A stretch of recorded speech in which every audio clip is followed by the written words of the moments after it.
थोड़ा सा इसको रिकॉल कर लेते हैं। रिकॉल करना बहुत ज़रूरी होता है। घर पे आप लोग इसका पेयर कर रहे हैं, जो बच्चे एग्जिस्टिंग बच्चे पेयर कर रहे हैं आप लोग। अंशिका पेयर कर रही हो? ठीक है। हम लोग रिकॉल करेंगे थोड़ा सा शुरुआत से, जहाँ अकाउंट्स के बारे में शुरू किए थे कि अकाउंट्स अकाउंटिंग करना एक प्रोसेस, प्रक्रिया होता है। क्या होता है? प्रक्रिया होता है, जिसकी शुरुआत हम लोग करते हैं बुक कीपिंग से। कहाँ से करते हैं? बुक कीपिंग से। जब बुक कीपिंग से हम आगे बढ़ते हैं तो अकाउंटिंग पे पहुंचते हैं। कहाँ पहुंचते हैं? अकाउंटिंग पे। एंड देन पहुंचते हैं अकाउंटेंसी पे।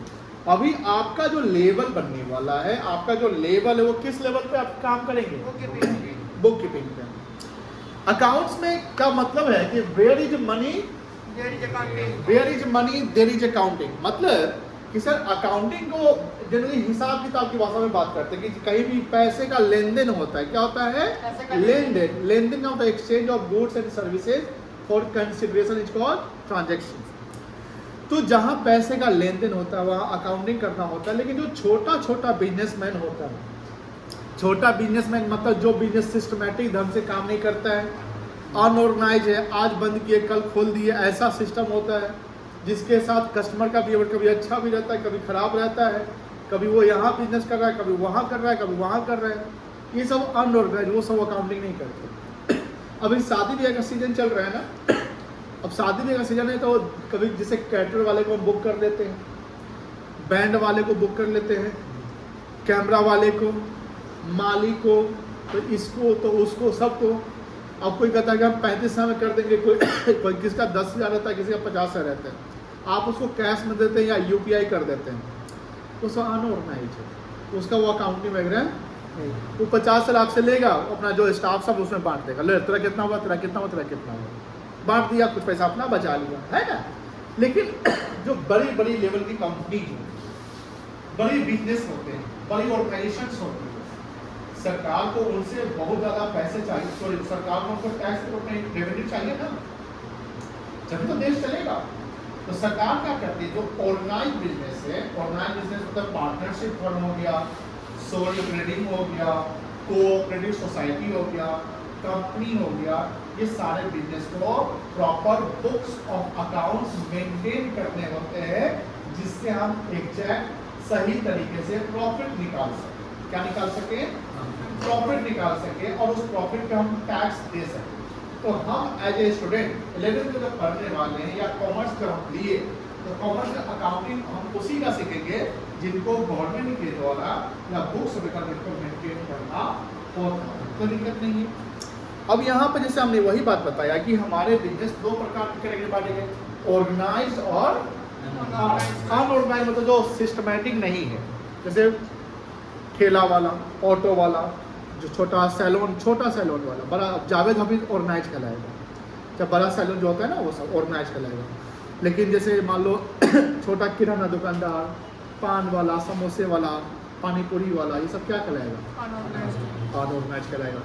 ऑर्गेनाइज समझ के अकाउंटिंग एक सिस्टम पे बेस है जिसको बोलते हैं डबल एंट्री सिस्टम। क्या बोलते हैं बेटा?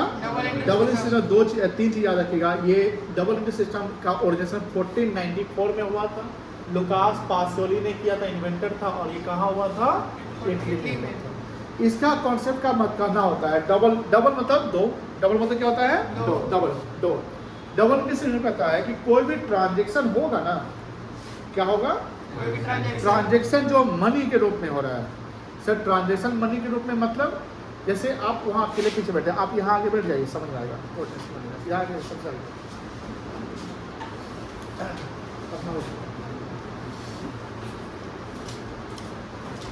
एक काम करो, F3 पंखा का F तुम सत्यम जाओ, वहाँ से बोर्ड पे F3 बंद कर देना, F3 लिखा होगा उसको शॉर्ट कर दो।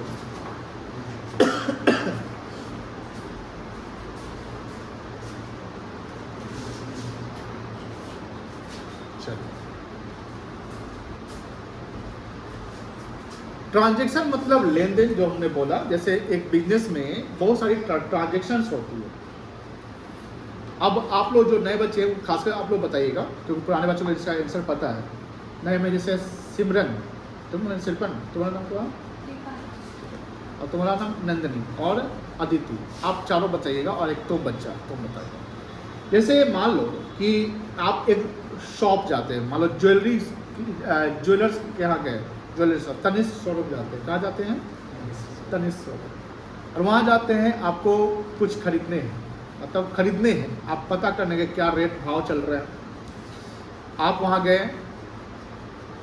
आप क्या खरीदना है? कुछ भी खरीदना है, मान लो रिंग खरीदना है, आपने आपका बजट है मान लो कि 15,000 रुपये का, 15 रिंग मिल जाएगा, मिल जाना चाहिए, 15 का बजट है। लेकिन वहाँ पर जब देखते हैं तो वो बोलता है कि मिनिमम 25,000 ही है, शुरू होता है 25,000 से, मान लेते हैं। और आप क्या करिएगा?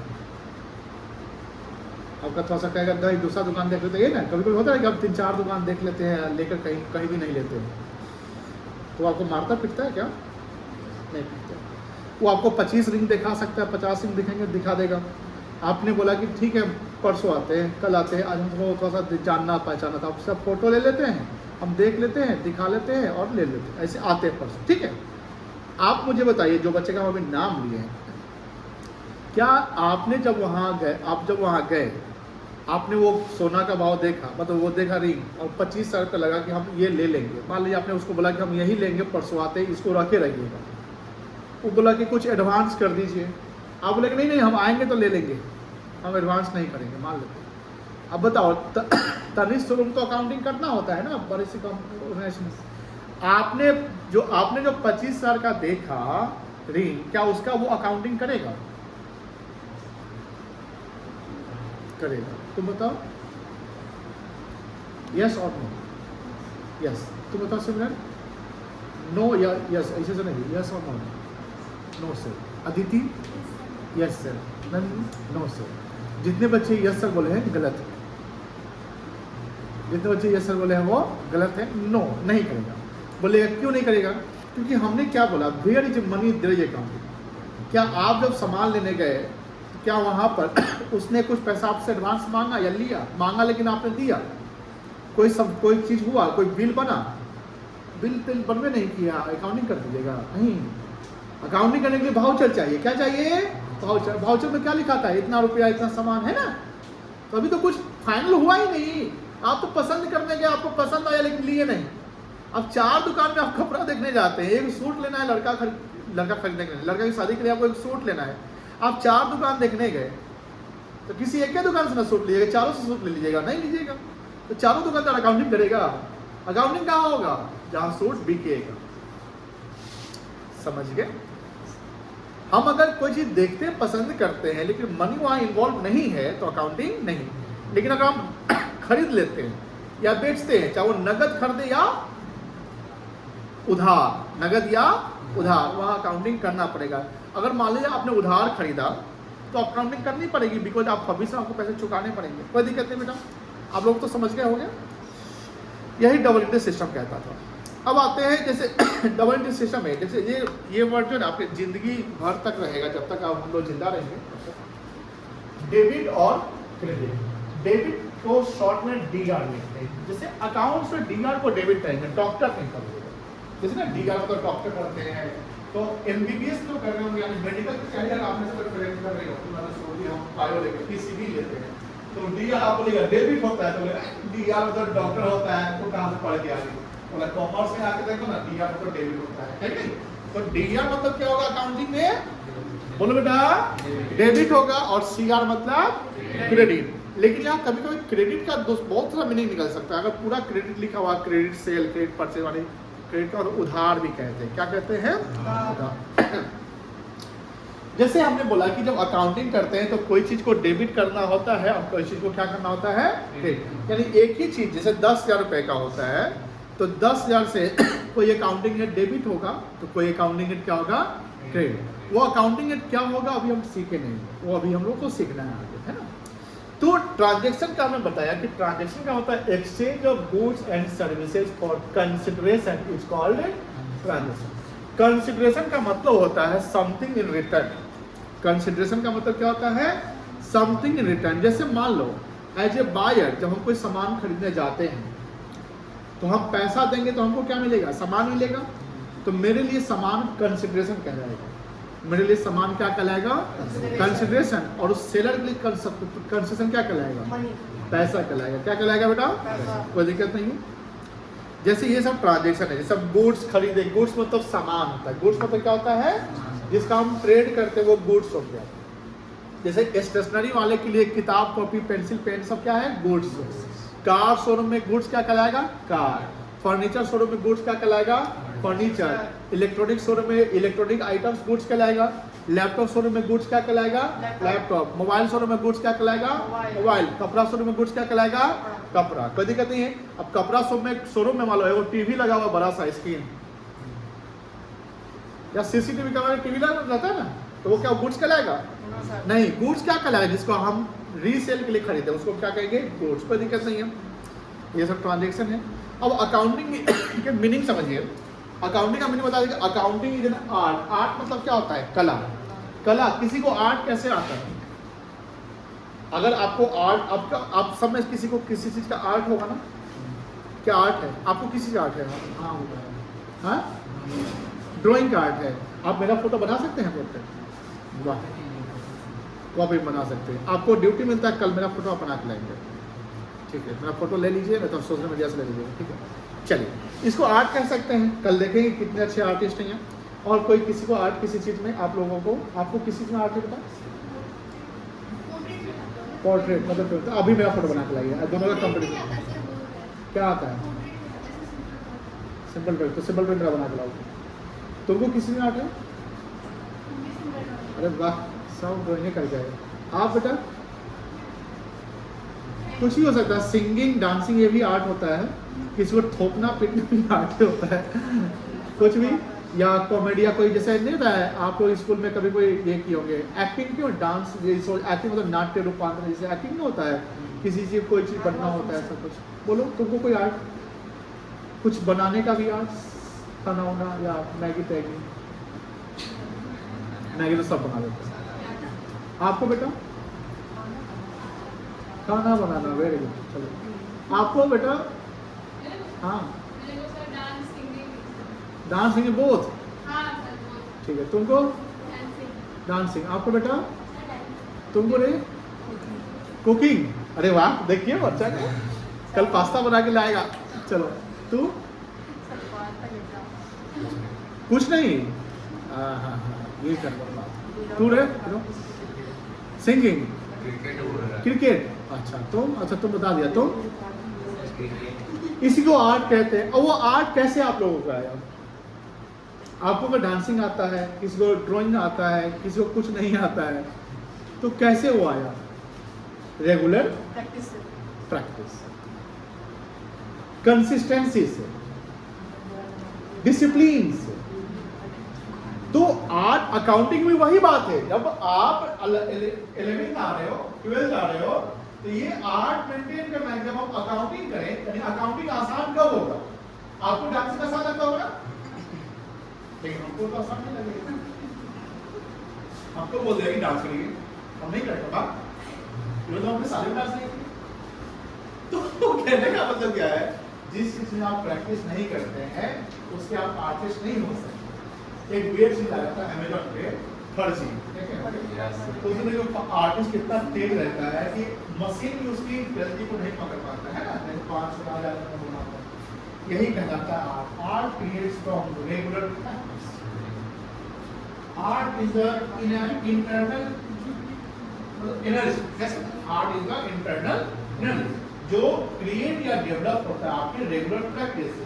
आप जैसे आप बोले कि कुकिंग आता है, हो सकता है कि आप कुकिंग में बहुत अच्छा खाना बनाते हैं, तो रेस्टोरेंट समिलरली खाना कौन बनाता है?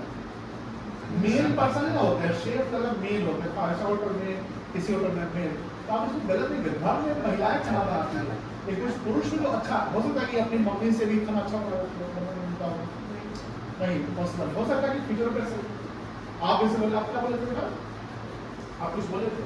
कुकिंग बोले। हो सकता है कि अपनी दीदी से अच्छा खाना बना लेते हो। ऑब्वियसली ऐसा तो कुछ नहीं आता है, खाली मैगी करके चाय बस, भाई बोल दो मैगी और चाय, मैगी और चाय, मैगी चाय बस हो गया।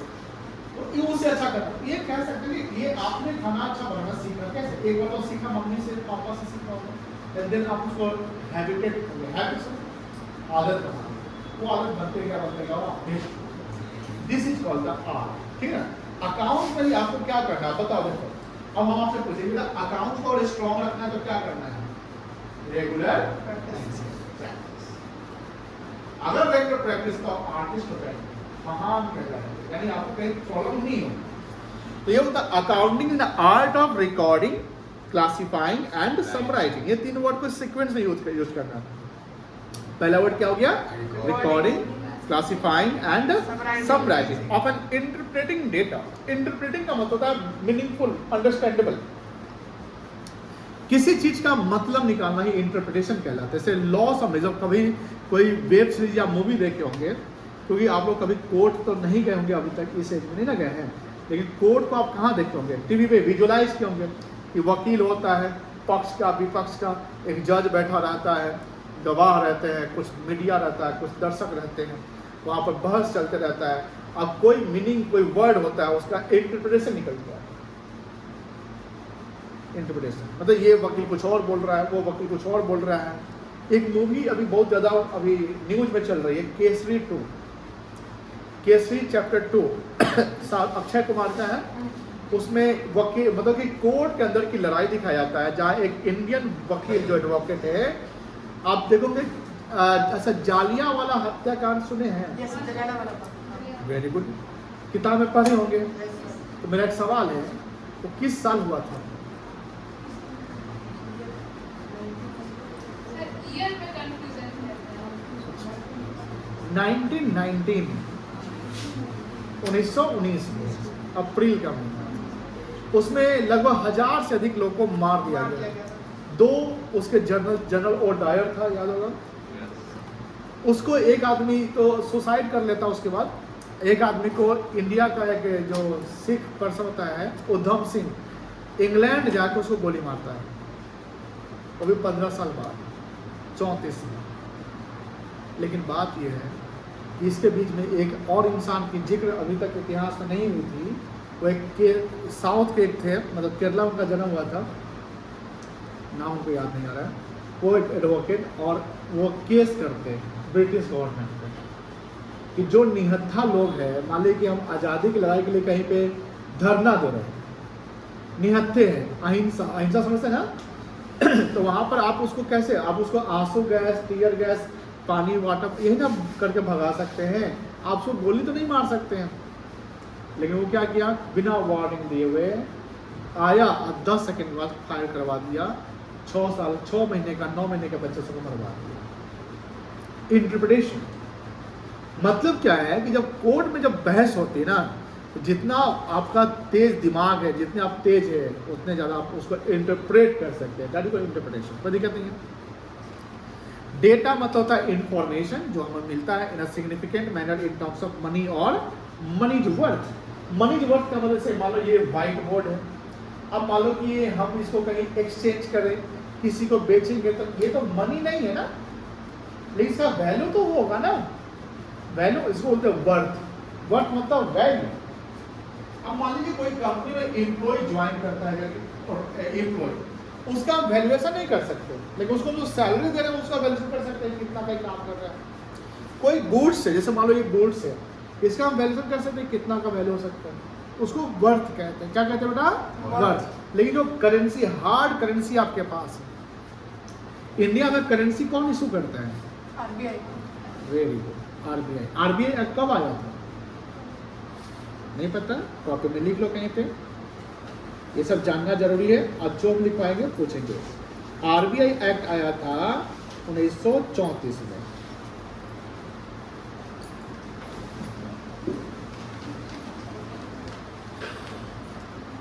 आरबीआई एक्ट कब आया?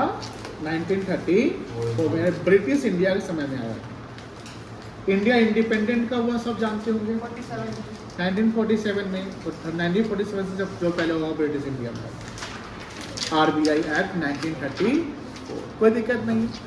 अब बात होती है कि इंडिया में करेंसी इशू करने वाला आरबीआई है, और आरबीआई इसको नोट को छापती है 2 जगह। कहाँ? इंडिया में कितना जगह? 2 जगह। लेकिन आपसे एक सवाल है कि जो सिक्का होता है, कॉइन्स जिसको कहते हैं, वो कौन इशू करता है?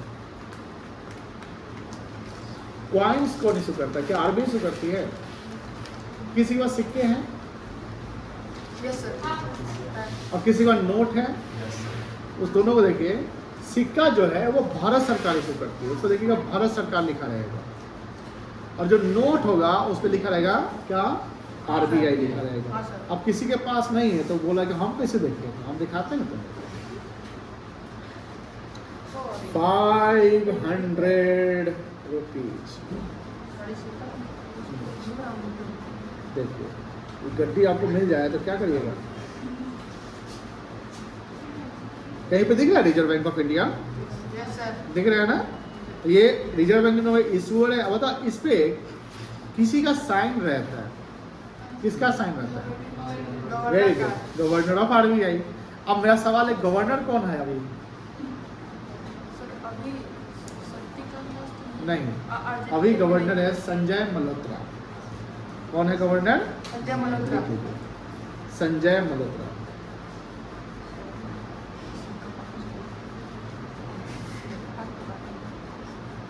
कौन है गवर्नर? संजय मल्होत्रा। संजय मल्होत्रा। लिख लो governor of RBI Sanjay Malhotra. Governor of RBI Sanjay Malhotra.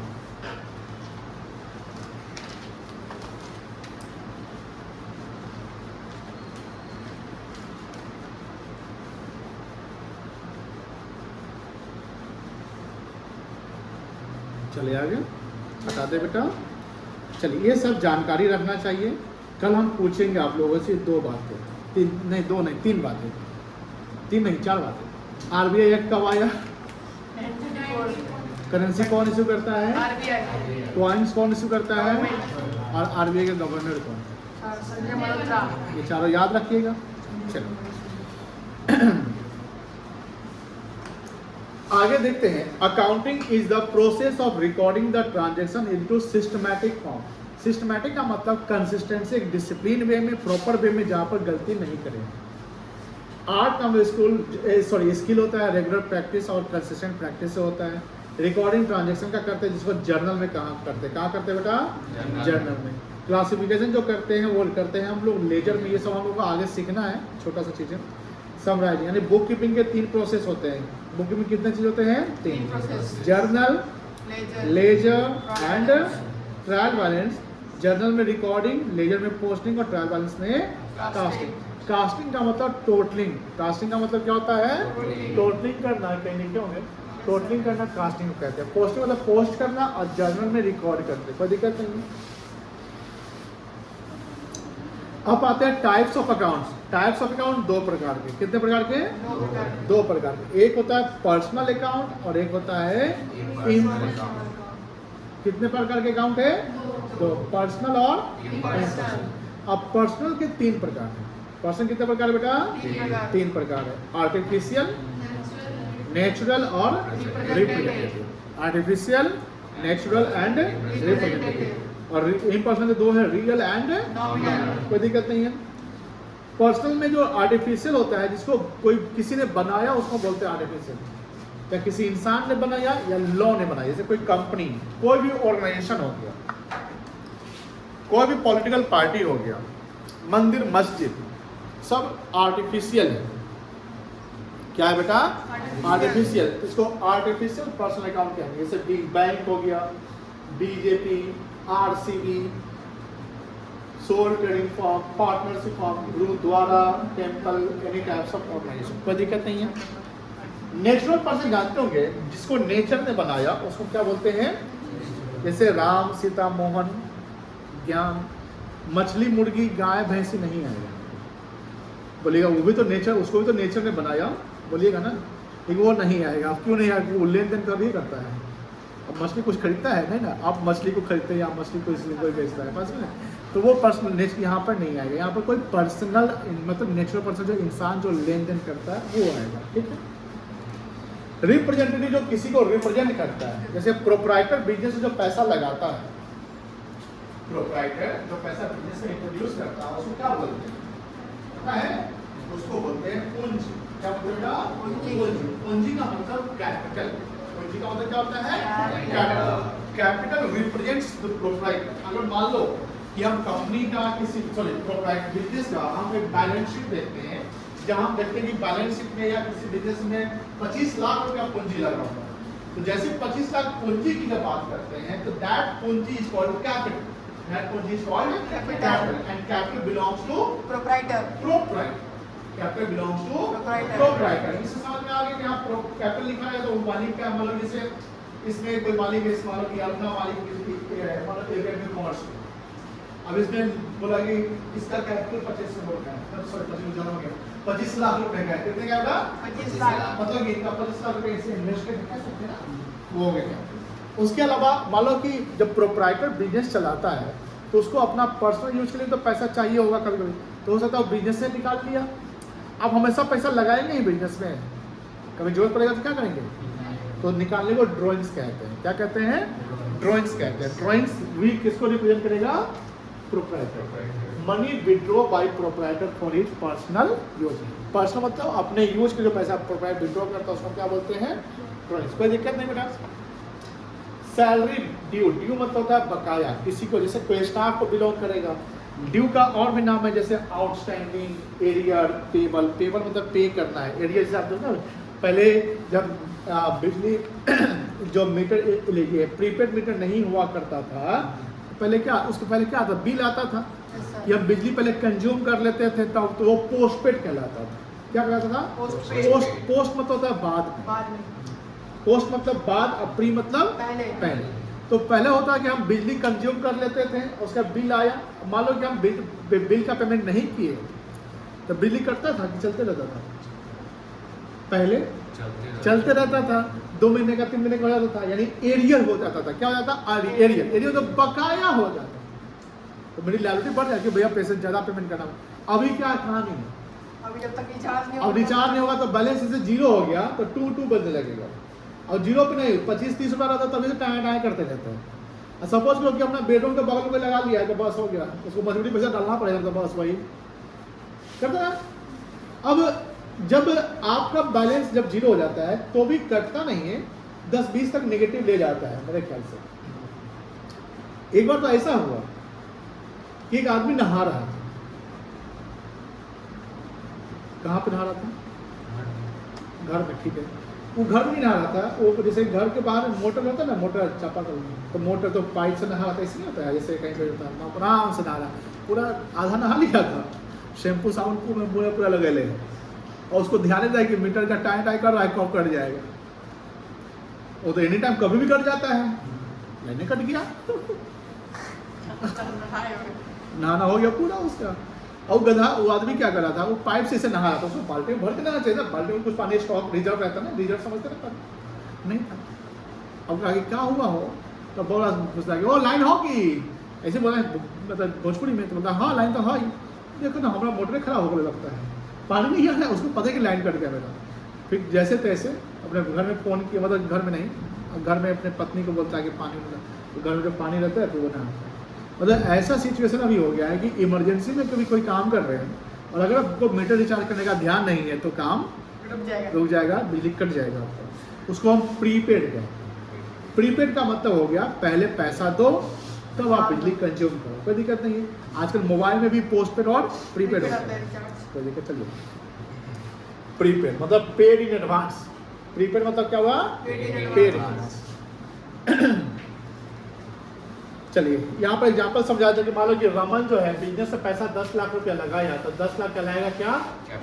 Capital. Raman अपना बिजनेस खोलेगा तो बिजनेस का कोई नाम रखेंगे ना, जैसे रमन इलेक्ट्रॉनिक्स, तो रमन इलेक्ट्रॉनिक्स हो गया आपका आर्टिफिशियल पर्सन, रमन हो गया नेचुरल पर्सन, और कैपिटल हो गया आपका, कोई दिक्कत नहीं बेटा।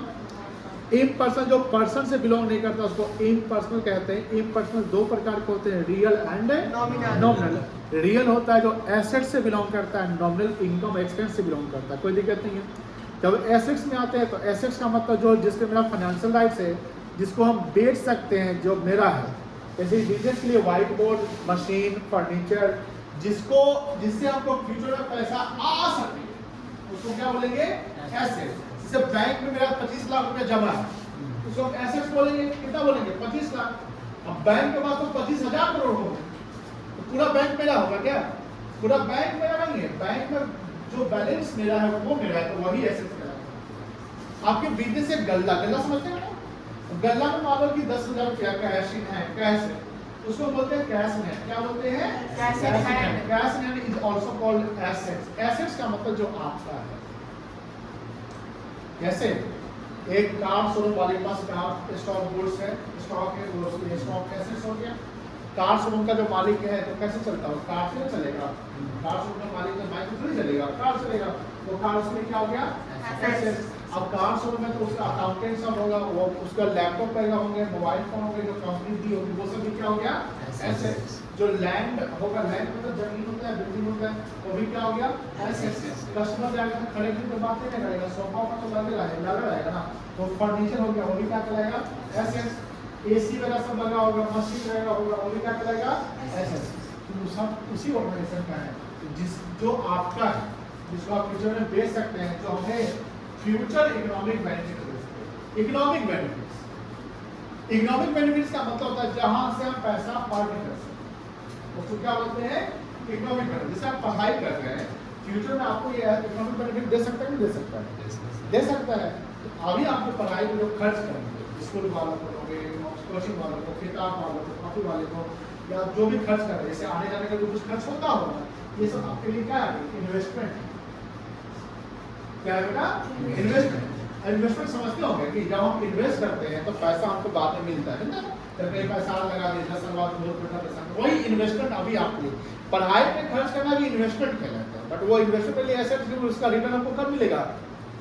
फ्यूचर में। कब मिलेगा बेटा? फ्यूचर। तो वो हमारे लिए एसेट्स कहलाएगा, कोई दिक्कत नहीं है। मीनिंग ऑफ एसेट्स पढ़िए। Assets means the property on which there are financial rights and which gives future economic benefit. जिसके अंदर आप फाइनेंशियल राइट्स, राइट्स मतलब क्या होता है? अधिकार। अधिकार। और जो हमें क्या दे फ्यूचर में? बेनिफिट्स। कौन बेनिफिट दे? Economic benefit. सोशल बेनिफिट नहीं। सोशल बेनिफिट क्या हो सकता है, बता सकते हैं? व्यवहार। जैसे आपने किसी, जैसे मान लो कि आप लोग हैं, चाहे आप लोग हैं, आपने किसी से जान पहचान कर लिया, दोस्ती बना लिया, नया दोस्त बना कॉलेज, कोचिंग में या कॉलेज में, तो उससे फ्यूचर में बेनिफिट्स होगा ना। कभी होता है कुछ, मान लो कोई प्रॉब्लम हो गया, कुछ भी ऐसा, उसको वहाँ सोशल बेनिफिट्स आपको मिलेगा। अभी शादी का सीजन चल रहा है ना, जैसे लड़की की शादी हो रही है या लड़का की शादी हो रहा है, तो उसको फ्यूचर में उस लड़की या लड़का से क्या मिलेगा? सोशल बेनिफिट मिलेगा। मान लो कि पति पत्नी बनेंगे, जो भी है अपना आगे अपना जीवन चलेगा, पति जाएगा काम करने, ऑफिस जाएगा तो पत्नी खाना वाना बनाएगी, जो भी कर, ये सब क्या है? Social benefit. सब क्या कहलाएगा? Social benefit. लेकिन जब आप कहीं जॉब कर रहे हैं, कोई पढ़ाई कर रहे हैं, या कोई आपने कहीं इन्वेस्टमेंट किया, आपने कोई सामान खरीदना बेचने के लिए, तो उससे जो बेनिफिट आएगा उसको क्या बोलेंगे? Economic benefit. कोई दिक्कत नहीं बेटा। ऐसे दो प्रकार के, एक नॉन करेंट एसेट्स होते हैं और एक क्या होता है? नॉन करेंट एसेट्स का दूसरा नाम क्या होता है? Fixed assets. सब रटा आ गया होगा, तो पुराने वाले को तो रटा आ गया होगा। अब फिक्स्ड एसेट्स दो प्रकार के होते हैं, एक टेंजिबल एसेट्स होता है और एक इंटेंजिबल। टेंजिबल का मतलब दृश्य, जिसका फिजिकल एग्जिस्टेंस, उसको टेंजिबल, जिसको छू सकते हैं, जैसे इसको छू दिए, है ना, जिसको हम देख सकते हैं, सब देख रहे हैं। जो मूवेबल होता है या इमूवेबल होता है, उसको बोलते हैं टेंजिबल। एक शब्द है टेंजिबल का मतलब दृश्य, जो विजिबल होता है, और इनटेंजिबल का मतलब जो इनविजिबल होता है, लेकिन उसकी वैल्यू एग्जिस्ट करती है, कोई दिक्कत नहीं है। सर विजिबल में क्या हो गया? Land, building, plant, machinery, furniture and fixtures, car, bike etcetera, कोई दिक्कत नहीं है। लैपटॉप बताइए, लैपटॉप या कंप्यूटर क्या होगा? टेंजिबल की इनटेंजिबल? टेंजिबल, कोई दिक्कत नहीं है। लेकिन इनटेंजिबल का मतलब जो अदृश्य, जैसे गुडविल हो गया, सब बताए हैं, बताएंगे भी। गुडविल, ब्रांड कोई फिजिकली एग्जिस्ट करता है? किसी का रेप्यूटेशन, गुडविल, नाम, पता, ठिकाना, लोगो, टेक्नोलॉजी, एआई समझता है ना आप लोग? एआई का यूज करते होंगे, करते हैं ना एआई का यूज? Trademark, copyright. आजकल तो एआई से कुछ भी पूछ लीजिए, जैसे खाना किसी को बनाने आता है, किसी को मतलब कोई खाना कैसे बनाया जाए, उसको भी पूरा प्रोसेस बता देता है ना। घिबली इमेज बना देता है कि ये ट्रेडमार्क, कॉपीराइट, पेटेंट, फ्रेंचाइजी बताया तो याद होगा। Know how, technology, AI, software, ये सब चीज फिजिकली एग्जिस्ट नहीं करता, बट इसके वैल्यू होते हैं। आपके नॉलेज का भी वैल्यू होगा कि नहीं होगा? आप मान लो भविष्य में सीए बनते हो, सीएस बनते हो, सीएमए बनते हो, एमबीए बनते हो, डॉक्टर इंजीनियर तो बनोगे नहीं, लेकिन ये सब जब बनते हो तो कहीं ना कहीं इसको आप कंपनी इस पे आपको हायर करेगी, आपके नॉलेज के बेसिस पे आपको ज़्यादा पैसे देगी। आपका नॉलेज कम होगा, काम कम तो पैसे कम। कुछ सीए भी आजकल ना, सीए को भी नौकरी नहीं मिल पाता। बोले हाँ ऐसा कैसे? ऐसा ऐसे कि सीए तो बन गए लेकिन उसको प्रैक्टिकल एक्सपीरियंस ही नहीं है, उसके ट्रेनिंग करना होता है। लोग बहुत लोग ट्रेनिंग नहीं करता है, कम ही कर लेता है, तो उसमें दिक्कत हो जाता है। उसके बाद हम लोग पढ़े थे ईयर। एक ईयर होता है कैलेंडर ईयर जो जनवरी से दिसंबर तक, और एक होता है फाइनेंशियल ईयर जो अप्रैल से मार्च तक चलता है। अब फाइनेंशियल ईयर में 2 साल कवर होता है, जैसे 25-26 हो गया, 24-25 हो गया, 23-24 हो गया, कोई दिक्कत नहीं है। लेकिन कैलेंडर में एक ही साल, जैसे हम लोगों के घर में कैलेंडर जो होता है वो शुरू होता है जब, जैसे अभी कैलेंडर होगा उसका पहला डेट क्या होगा, 1 जनवरी 25 होगा, और जो लास्ट डेट क्या होगा 31/12/25। तो बैंक जो होती है या कोई भी कंपनी जो है इंडिया में ना, अकाउंटिंग करने के लिए फाइनेंशियल ईयर फॉलो किया जाता है। अब सरकार क्यों ना, सरकार जो है सोच क्या रही है कि जो कैलेंडर ईयर और फाइनेंशियल को हम एक ही ईयर कर दें, क्या है फालतू का 2 गोट रखना। मेरी बात समझ में आ रही है? फोकस कर रहे नहीं कर रहे हैं, क्या है ताम झाम करना, कैलेंडर को फाइनेंशियल कर दो, क्या दिक्कत?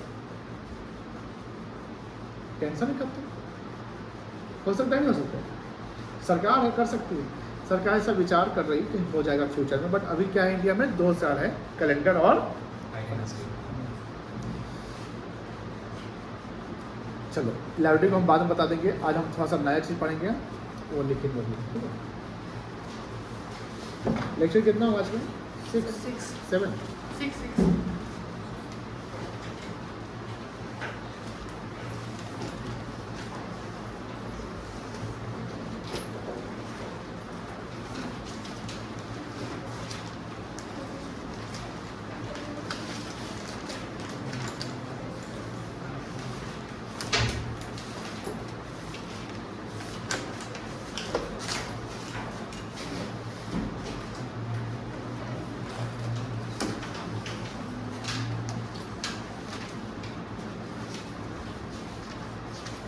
और वीडियो कब से आएगा? सर अभी आया ना, 5-6 दिन बाद आएगा। अब से 5 दिन बाद, 2 दिन के बाद में पूरा 10 दिन बाद आएगा, गया दिन में घूम कर आएगा अपना। वो ढूंढ रहा है। हमारे गया नेपाल की गाड़ी। उसको देख काठमांडू में काठमांडू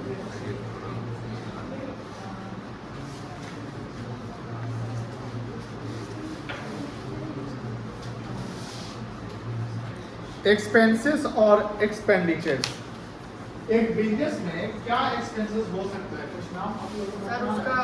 उसका फर्नीचर अच्छा नहीं होगा,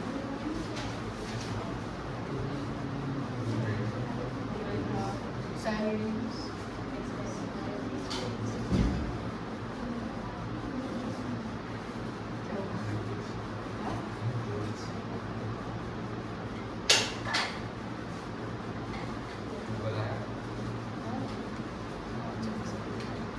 बता सकते हैं? हाँ, मतलब जो बिजनेस के खर्चे होते हैं।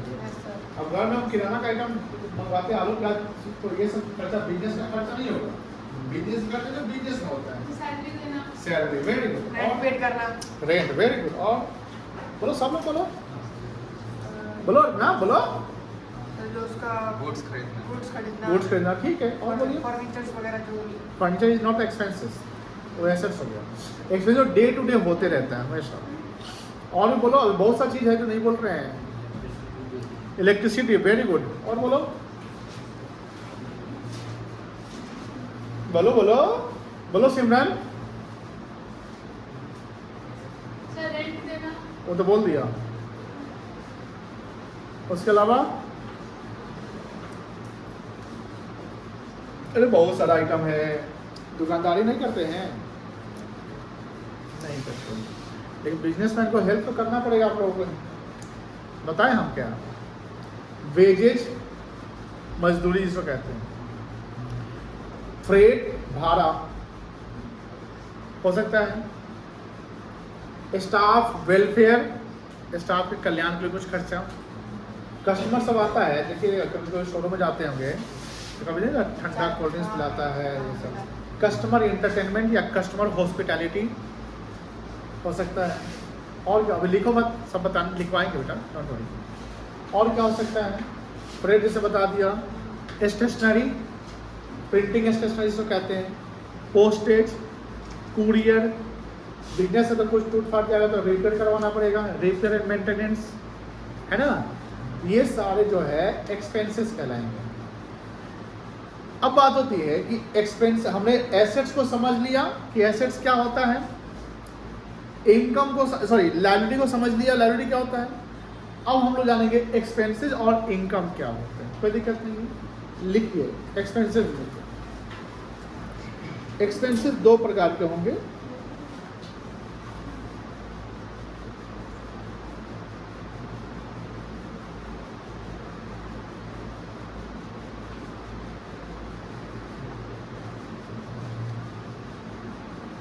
एक होता है revenue expenditures,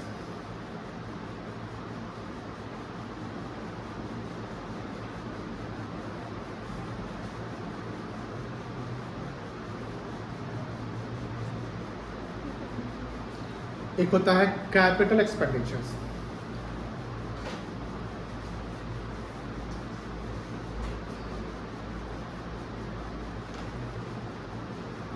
expenditure incurred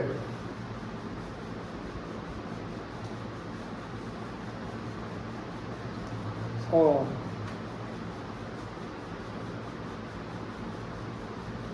day to day of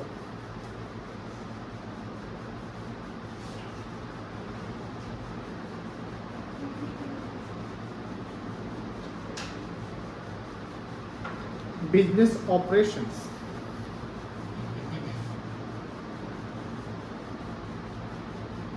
capital लिखेंगे expenditure incurred on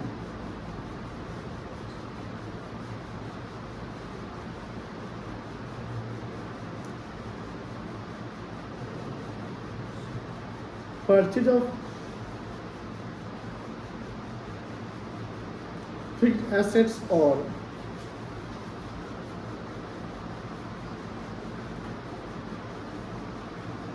efficiency of assets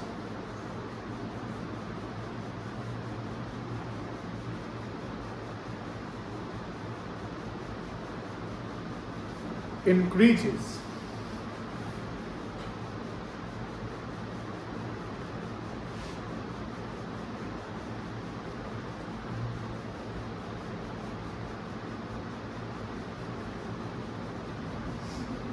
name of revenue expenses.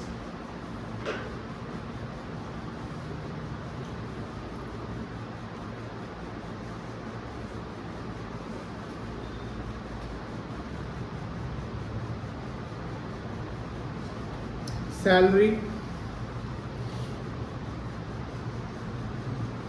wages, rent,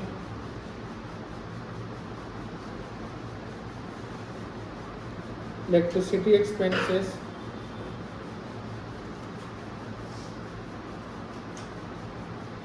repair and maintenance,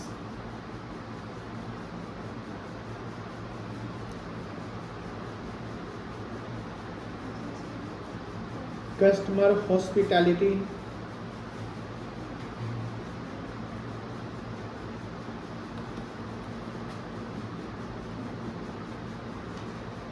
staff welfare, freight, carriage,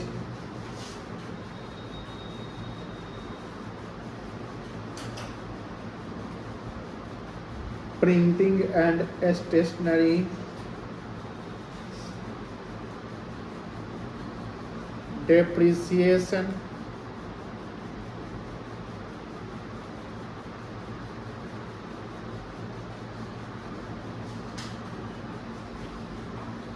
postage and stamp,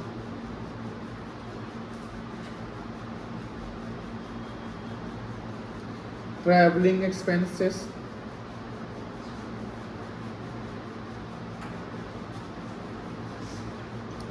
discount allowed,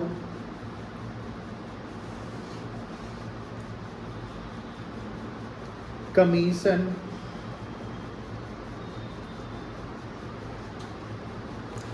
interest paid,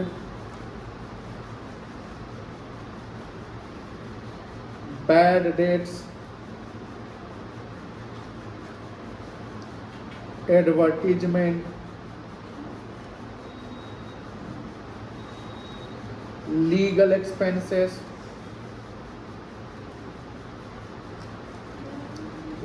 audit fees,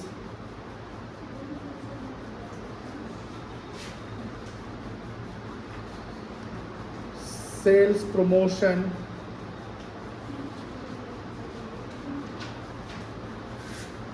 और लिखवा दे, छूट गया,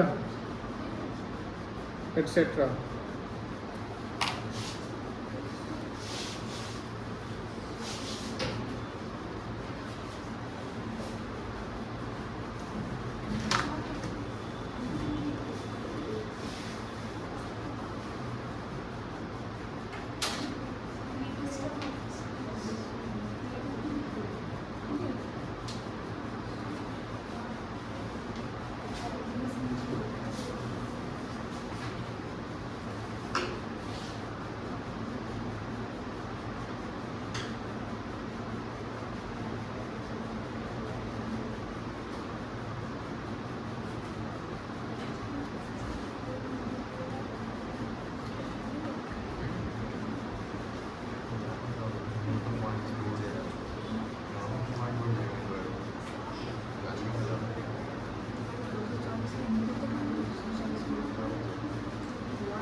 result कब आ रहा है, तुमको देख पाएगा 2 मिनट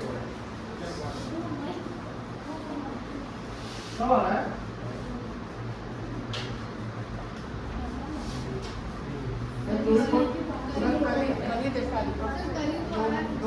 सीबीएसई का नंबर लेके कैसे मीडिया में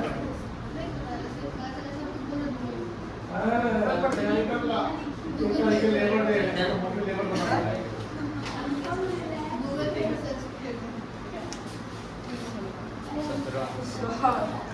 सत्रह मई क्लास 10 ईयर बिटवीन 70 क्या है बिजली 17 अप्रैल तो ये कैसे 22 अप्रैल हो गया?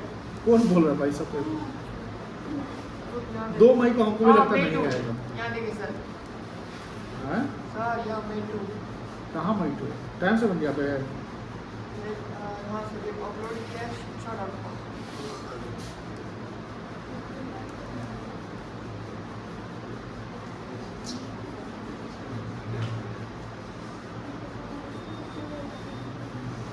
ये देख कहाँ डांस किया वो कहाँ देख रहा था, छोड़ो। अभी भी ऐसे रियल पहले करके आया था। यहाँ देखिए, हाँ तो ये सब एक्सपेंस समझ गए बउआ। और एक्सपेंस का नाम लिखवा दे, रहने दे, रहने दे। डिस्काउंट लिखवा है, डिस्काउंट नीचे कमीशन, चलो ठीक है। ये है आपका नेम ऑफ रेवेन्यू एक्सपेंसेस। अब लिखिए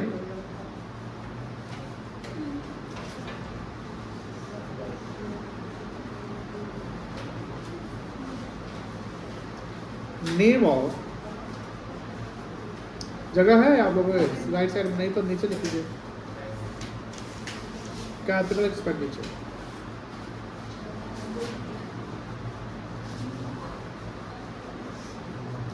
जैसे any assets purchased like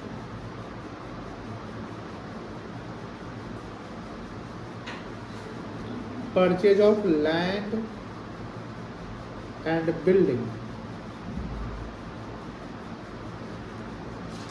purchase of furniture,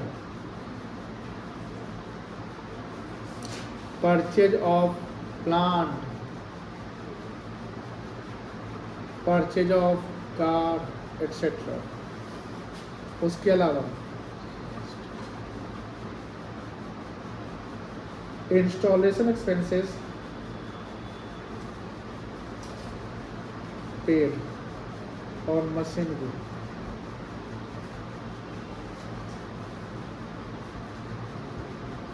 wages paid on installation,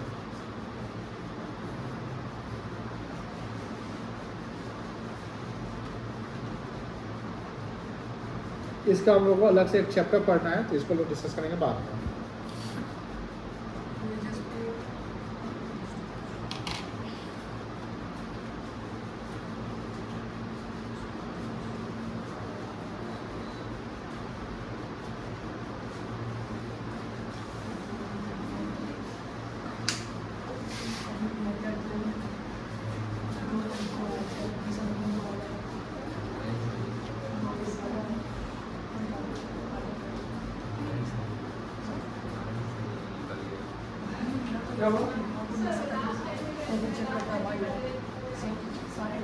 Installation expenses paid on machinery, wages,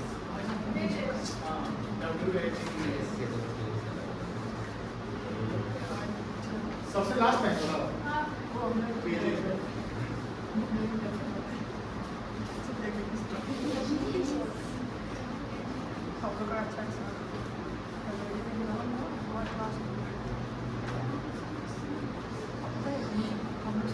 हो गया, चले आगे। अब आइए इनकम पे।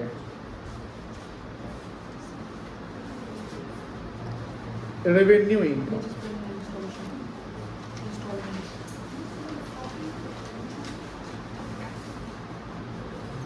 income which are incurred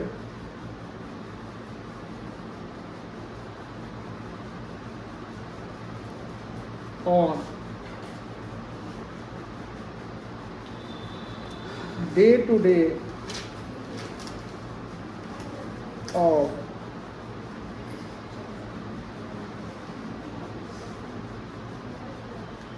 business operation, उसको क्या बोलते हैं?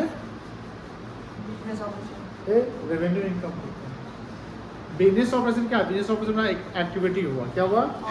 एक्टिविटी में जो हम इनकम जनरेट करते हैं उसको क्या बोलते हैं? Revenue income. Revenue income. जैसे एग्जाम्पल बता सकते हैं, सेल ऑफ गुड्स हो सकता है,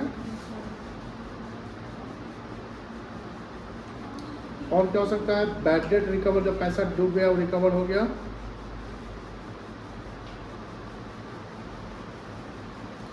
इंटरेस्ट रिसीव हो सकता है, बोलो हाँ या ना।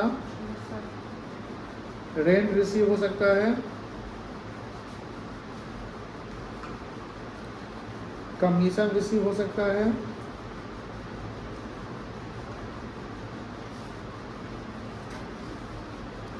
सेल ऑफ ओल्ड न्यूज़पेपर हो सकता है,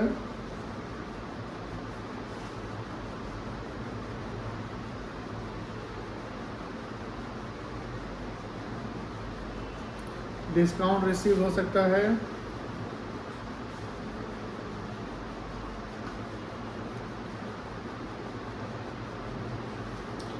इनकम टैक्स रिफंड हो सकता है, एटसेट्रा।